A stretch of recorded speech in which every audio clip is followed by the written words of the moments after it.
This production line is mainly to make 4 to 12 millimeters reinforced steel bars with 3-sided crescent-shaped ribs. This is the drawing machine.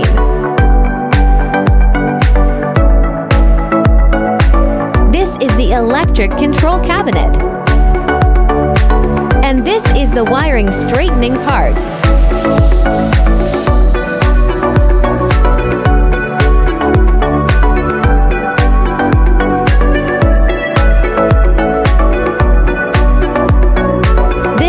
Wire cutting machine.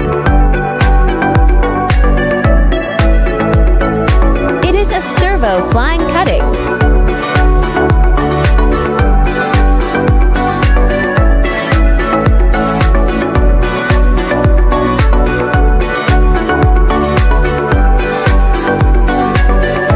Finished product is widely used in highways, roads, city planning, and construction.